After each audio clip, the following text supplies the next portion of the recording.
ఓం శ్రీ సద్గురు చరణారవిందాభ్యాం నమః. ఓం శ్రీ గణేశ శారదా సద్గురు మంగళమూర్తిభ్యో నమః. ఓం నమో భగవతే వేదవ్యాసాయ నమః.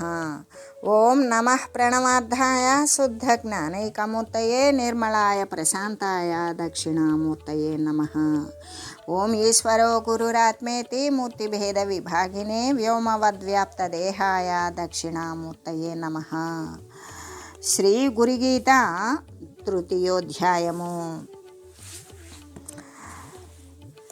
అయితే మహాత్ముడైనటువంటి వాడు జ్ఞానస్వరూపుడే కదా.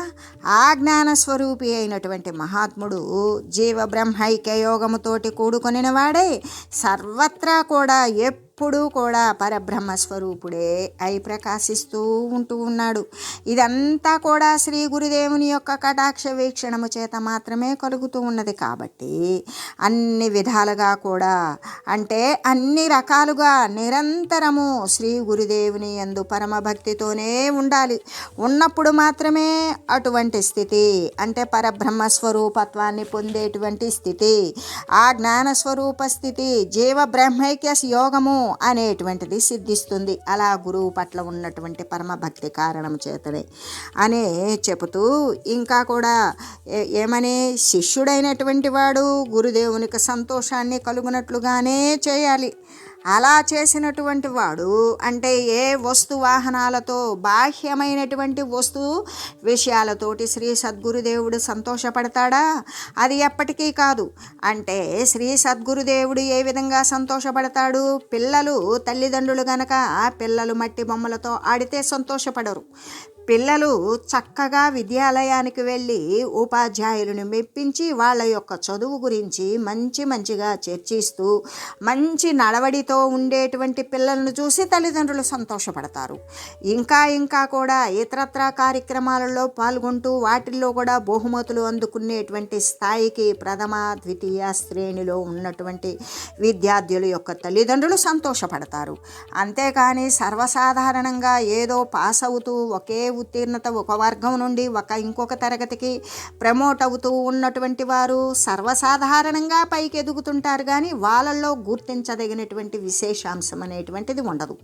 అలాగే ఇప్పుడు శ్రీ సద్గురుదేవునికి ఎవరు ఏది సమర్పించినా కూడా పెద్దలను సందర్శించేటప్పుడు ఏదో ఒకటి మరి పత్రమో పుష్పమో ఫలమో తోయమో వారికి ఉన్నటువంటి వాని యొక్క శక్తి అనుసారం వాడి బుద్ధికి ప్రేరణ చేసిన విధంగా పెద్దలకు సమర్పించుకుంటాం. దానితోటి శ్రీ సద్గురుదేవులు వస్తువాహనాదుల వల్ల సంతోషపడతారా అంటే సంతోషపడరు. పోనీ దుఃఖపడతారా? దుఃఖపడరు. కానీ ఇచ్చినటువంటి వస్తువు వల్ల వీనికి జ్ఞానాన్ని ఉపదేశించేటువంటి స్థితి ఉండదు. వానికి జ్ఞానాన్ని ఉపదేశించాలి అంటే వాడు మహత్తరమైనటువంటి నమ్మిక విశ్వాసంతో కూడుకొని శ్రద్ధాసక్తుడైనటువంటి భక్తి కలిగిన వాడు అవ్వాలి. ఆ భక్తితో అక్కడ ఉన్నటువంటి అంటే ఎవ్వరూ ఏమీ చెప్పకనే ఆ ఆశ్రమ ప్రాంగణంలో వాడు ఏమి చేయాలో ఆ ప్రకారం చేసుకోగలుగుతాడు. అలా చేస్తూ అవసరమైన సమయానికి అవసరమైనటువంటి క్రియలన్నీ నెరవేరుస్తూ తన యొక్క శరీర విభాగాలను కూడా లెక్కించకుండా తన యొక్క ఆకలి దప్పికలు కూడా గుర్తించకుండా శ్రీ సద్గురుమూర్తి యొక్క ఆశ్రమ ప్రాంగణానికి సద్గురుదేవుని యొక్క శరీరానికి మరి శ్రీ సద్గురుదేవుని యొక్క భావనలో ఏమున్నది, ఆయన యొక్క ఆత్మలో ఏమున్నది అనేటువంటి విషయాలను వారు చెప్పకనే నోటితో వెల్లడించకనే వ్యక్తీకరించకుండానే తెలుసుకొని చేసేటువంటి సేవ ద్వారా శ్రీ సద్గురుమూర్తి సంతోషపడతాడు. ఆ సంతోషపడినప్పుడు ఆయనకు వాని మీద అపారమైన వాత్సల్యం కలుగుతుంది. అది ఎంత ఆర్థిక బలహీనుడైనటువంటి తండ్రి అయినా ప్రథమ శ్రేణిలో ఉత్తీర్ణుడయ్యే కొడుకును చూసి చిట్ట చివరకు ఏ వస్తువైనా దానిని తనఖా పెట్టి తాకట్టు పెట్టి కూడా కొడుకు యొక్క అభివృద్ధికి తోడ్పడినట్లుగానే శ్రీ సద్గురుమూర్తి ఏం చేస్తాడు? అపారవారమైనటువంటి దయాసింధువు కదా. అంటే అటువంటి దయాసముద్రుడు కరుణ అనేటువంటి జ్ఞానాన్ని బోధిస్తాడు. కరుణతో కూడుకొని జ్ఞానాన్ని బోధిస్తాడు. ఆ జ్ఞానం ద్వారా వానికి సత్యమేదో అసత్యమేదో ఇట్టే పసిగట్టగలిగినటువంటి వివేచన తయారవుతుంది. ఎప్పుడైతే అబద్ధమని తెలిసిందో మిథ్యా వస్తుభూతాన్ని మొత్తం కూడా మిథ్యగానే చూసి సత్య వస్తువును మాత్రమే అనుసరిస్తూ ఉన్నప్పుడు వానికి ఆ వైరాగ్య పటిమలో ఆ పరమాత్మ తత్వాన్ని చేరేంత వరకు కూడా అకుంఠితంగా జరిపినటువంటి అనుష్ఠానము, దృఢమైన అనుష్ఠానము, తపస్సు చేత పరమాత్మ అనుభవాన్ని పొందుతాడు. అటువంటి అనుభవ సిద్ధి ద్వారా పరమాత్మే అవుతాడు. ఆ స్థితిని చూసి సంతోషిస్తాడు శ్రీ సద్గురుమూర్తి. అక్కడ తను బోధించినటువంటి విషయం అనేటువంటిది సార్థకమైంది. అందుకు కాబట్టి సార్థకమైనటువంటి బోధన చూసి ఆయన సద్గురుమూర్తి విశేషంగా సంతోషిస్తాడు. గురువుని సంతోష పెట్టడము అంటే గురువు నేర్పినటువంటి విద్యను సార్థకత పరచడమే గురువునికి రుణం తీర్చడం అనేటువంటిది. ఇక మిగతా రుణం అనేటువంటిది అది మిగతా విషయం. అది మళ్ళీ కూడా ఆ మిగతా విషయంలోకి వచ్చి మళ్ళీ సంచలిస్తూ ఆలోచన చేస్తూ కొద్దిపాటి చిన్నపాటి విషయాలకు లోబడిపోయాడు అంటే మళ్ళీ వచ్చివాడు మనసులో దిగబడిపోయినట్టే. అంటే ఆ మనో ఇంద్రియ నిగ్రహాలను చేసుకునే వాడు పరమాత్మ తత్వాన్ని పొందినటువంటి వాడికి మళ్ళీ మనసుతో ఏకీకృతం అవుతుందా అంటే పరమాత్మ సిద్ధిని పొందినప్పటికీ కూడా ఆ తత్వం నుండి జాలువారి మళ్ళీ కూడా విషయ సుఖాల వైపు మరిగినప్పుడు మళ్ళీ పరమాత్మ అనుభవాన్ని మళ్ళీ పొందితే తప్ప వాడు పరమాత్మ కాడు. ఒక్కసారి వచ్చినటువంటి అనుభవం జీవితకాలం ఉంటుందా? ఉండదు. వాని యొక్క ఒక్కసారి వచ్చినటువంటి అనుభవం జీవన పర్యంతం నిలుపుకునేటువంటి సాధన సిద్ధింపజేసుకోవడమే శిష్యుని యొక్క ధర్మం. అది గురువైనా శిష్యుడైనా అంతే. ఒకసారి తింటే లేదా ఒక సంవత్సరం తింటే మనం జీవించి ఉన్నంతకాలం తినకుండా ఉంటే సరిపోతుందా? కాదు కదా. అట్లాగే నేను తపస్వికుణ్ణి, నేను యోగసిద్ధిని పొందాను అని ఆ ప్రకారం ఉంటే మహా అయితే దాని యొక్క ప్రభావం చేత ఒక మాసం పాటో, ఒక 6 మాసాల పాటో, ఒక 6 సంవత్సరాల పాటో దాని యొక్క ప్రభావం ఉంటుంది. తర్వాత మళ్ళీ విషయాదులు ఎందు పరిగెత్తినప్పుడు నువ్వు ఏమీ తెలియక ముందు అజ్ఞానిలా ఎలా ఉన్నావో అలాంటి స్థితికే చేరతావు. అంటే నిరంతరంగా కొనసాగుతూ దాని యందు ఊనుకొని దాని యందు స్థిరపడి దాని యందు సర్వేక సమస్తం మమేకమై ఉన్నప్పుడు మాత్రమే. కానీ ఏమాత్రం మరుపు చెందితే అంటే చ్యుతి చెందినటువంటి వాడు, జారినవాడు ఎక్కడి నుండి పడతాడు అంటే 4 మెట్లు ఎక్కినవాడు 4 మెట్ల నుండే పడతాడు. మొదటి మెట్టు మీద ఉన్నవాడు అక్కడే పడతాడు. అస్సలు జ్ఞానం లేనివాడు పడితే అసలు వాడికి దెబ్బే తగలదు. ఎందుకు? నేల మీద ఉన్నాడు, నేల మీద పడితే దెబ్బే ఉన్నది. నిచ్చిన పతాక స్థాయికి చివరికి వెళ్ళిన తర్వాత అక్కడి నుండి పడ్డాడు అనుకో, వాడు కోలుకోలేని దెబ్బ తింటాడు. అలాగే నీవు పరమావస్థ అయిన పరమాత్మ స్థానాన్ని చేరి కూడా మళ్ళీ దాని యందే ఊనుకొని స్థిరపడి ఉండక మళ్ళీ దిగజారి మళ్ళీ ఏ యొక్క ఇంద్రియాలకు లోబడిపోయి మళ్ళీ దృశ్యమాన జగత్తులో ఊనుకొని ఉండేటట్లయితే ఇంకా నువ్వు చేసింది సంపాదించింది ఏమున్నది? అదంతా మళ్ళీ దేహ సంబంధ స్థితికే దిగజారిపోయావు కదా. దేహస్థితి అబద్ధం అనుకొని పరమాత్మ స్థితికి ఎదిగినప్పుడు పరమాత్మ యందు ఊనుకొని అక్కడే స్థిరపడి ఉన్నప్పుడు నిరంతరం సమాధి, అభ్యాసము, అధ్యయనము, అధ్యవసానము, అనుష్ఠానము, నిష్ఠ, గరిష్టత్వము, పరమాత్మ యందు పారమార్థిక తత్వమునందే మేల్కాంచి ఉండటము అనేటువంటి స్థితులు ఎందైతే దేహ పతనం వరకు కూడా నీవు జీవన్ముక్త తత్వాన్ని పొంది ఉంటావు. సంఘ విషయాలన్నీ కూడా ఏది సంగమించి వాటిని అంటకుండా ఉంటావు.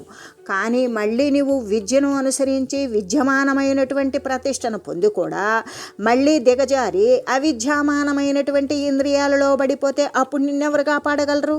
ఏ సద్గురుమూర్తి కూడా, సాక్షాత్ పరమాత్మ వస్తువు కూడా మళ్ళీ నిన్ను చేయూత ఇవ్వదు. ఎందుకు? తెలిసిన మూర్ఖుణ్ణి ఎవరు వాడిని బాగు చేయలేం. తెలియని వాడిని శుద్ధంగా చేయవచ్చు, కానీ తెలిసిన వాడిని బాగు చేయటం వాడికి అన్నీ తెలుసు, అన్నీ వదిలేశాడు, అన్నీ వదిలేసి ఏది కావాలో అది పట్టుకొని కూడా దాన్ని జార వదిలాడు అంటే వాడికంటే ఇంకా నీచాత్ముడు, వాడికంటే పదవీ భ్రష్టుడు ఇంకొకడు ఉంటాడా? అటువంటి వాడి వైపు కూడా ఎవరు చూడకూడదు అని చెబుతూ, అయితే అటువంటి ఆ యొక్క జీవన్ముక్త స్థితిని పొందినటువంటి వాడిని చూసి శ్రీ సద్గురుమూర్తి సంతోషపడతాడు. అంతేకాదు, అంటే అనివార్య అష్టసిద్ధులను కూడా పొంది శ్రీ గురుకృపతో కూడినవాడై విరాజిల్లుతూ ఉన్నాడు అని కదా చెప్పబడింది. ఇక్కడ అనిమాది అష్టసిద్ధులు అంటే అనిమ, మహిమ, గరిమ, లఘిమ, ప్రాప్తి, ప్రాకామ్య, ఈశాన్య, వశీకరణ అనేటువంటి 8 రకాలైనటువంటి మహిమలు. అణిమ అంటే అణుప్రమాణం, అంటే సూక్ష్మమైనటువంటి ప్రమాణంలో ఉన్న ఆ పరిమాణంలో ఆ సైజులో ఉన్నటువంటి ప్రాణులు యందు కూడా అంటే పరమాణు ప్రమాణుడై ఉండడాన్ని వాడు అణిమ అనేటువంటి విషయాన్ని వాడు సాధించిన వాడు అవుతాడు. అంటే వాడు ఆ అష్టసిద్ధులను సాధించిన తర్వాత అణురూపంలో ఉన్నటువంటి వస్తుతత్వానికి వానంతటికి వాడు తగ్గిపోయి అణుస్వరూపుడుగా మారిపోయి ఉండేటువంటి స్థితిని కలిగిన వాడు అణిమ అనేటువంటి సిద్ధిని సాధించినవాడు అనే చెబుతూ, మరి రెండవది అయినటువంటి మహిమ అంటే త్రిమూర్తులు విరాట్ పురుషుడు కంటే కూడా పెద్దవాడి అయి ఉండడమే మహిమ అనేటువంటిది. ఏ విధంగా త్రిమూర్తులు ఉన్నారు, బ్రహ్మ, విష్ణు, ఈశ్వరులు. వీరికంటే విరాట్ పురుషుడు ఉన్నాడు. ఆ విరాట్ పురుషుడి కంటే కూడా పెద్దవాడై మహత్తు, చాలా పెద్ద విరాట్ స్వరూపాన్ని కలిగినటువంటి వాడిగా ఉండేటువంటిది మహిమ. ఏ విధంగా మొట్టమొదట అనుస్వరూపం కూడా అవ్వగలుగుతాడు, అంటే మహత్స్వరూపం కూడా అవుతాడు. ఇంకా గరిమ అంటే అంటే బ్రహ్మాద్యండాల కంటే కూడా భారమై ఉండేటువంటిది గరిమ. ఎటువంటిది? ఎన్ని బ్రహ్మాండాలు అయితే ఉన్నవో ఒక్క బ్రహ్మాండంలోనే సూర్యులు, చంద్రులు, తారకులు, ప్రాణికోటి, సమస్త జీవరాశి ఇదంతా ఉండేటువంటిది ఒక బ్రహ్మాండం. అట్లాగే ఈ బ్రహ్మాండం కంటే కూడా ఇంకా బరువై, భారమై, అదనంగా ఎక్కువై ఉండేటువంటిదే గరిమ. అటువంటి స్థానాన్ని పొందుతాడు గరిమ అనేటువంటి సిద్ధి ద్వారా. ఇంకా లఘిమ అంటే మేరు అంత బరువు ఉంటాడు. అంటే మనం అనేక సార్లు విని ఉంటాం కదా మేరు పర్వతము అని.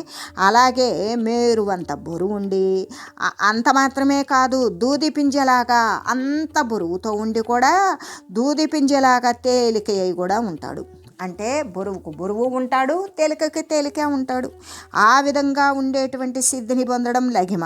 అయితే ప్రాప్తి, ఇష్ట పదార్థాలను లభింపజేసుకోవడమే ప్రాప్తి అని చెప్పబడుతూ ఉంటుంది.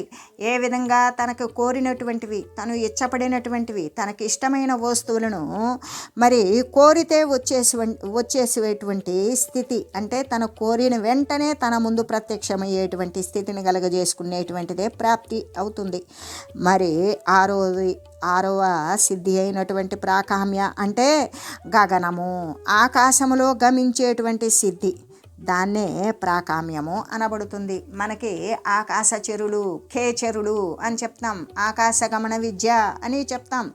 ఆకాశ గమనము అంటే శూన్యంలో నడవడం, భూమికి పాదాలు అంటకుండా నడవడం, ఆ విధంగా చరించేటువంటి స్థితి ఆకాశగమనం. అటువంటి సిద్ధిని కూడా ఆ సిద్ధిని పొందేటువంటిదే ప్రాకామ్యం అనేది. మరి 7వది అయినటువంటి ఈశాన్యము అంటే సూర్యుడు కానీ, చంద్రుడు కానీ, ఉపేంద్రుడు కానీ, మహేంద్రుడు కానీ, అగ్ని, ప్రముఖ దేవతలందరూ కూడా వీరంతా తన ఇష్టానుసారంగా తనకి నచ్చినటువంటి పనులలో నియోగింపజేసుకోవడమే ఈ సత్వం అనబడుతుంది. అంటే ఈ దేవాది దేవతలందరూ కూడా మరి తన వశీకరణలో ఉండడమే ఈశానత్వము అని చెప్పబడుతుంది, లేదా ఈశత్వము. ఈశత్వము అంటే ప్రభుత్వము లేదా అధికారిత్వము అనే కదా చెప్పుకోవడం. ఇక పోతే వశీకరణం అంటే సకల జంతువులను కానీ, ఇష్టమైనటువంటి వాటిని కానీ తన వశం చేసుకోవడం వశత్వమే అనబడుతుంది. అంటే జంతువులను కానీ, మనుషులను కానీ, ఏదైనా సరే తనకి ఇష్టమైన వాటిని తన వశం చేసుకొని తనను ఉపయోగించుకోవడం అనేటువంటిది. ఈ విధంగా అనిమాది సిద్ధులు కూడా శ్రీ గురుదేవుని యొక్క కృపకి లోబడి ఉంటాయి.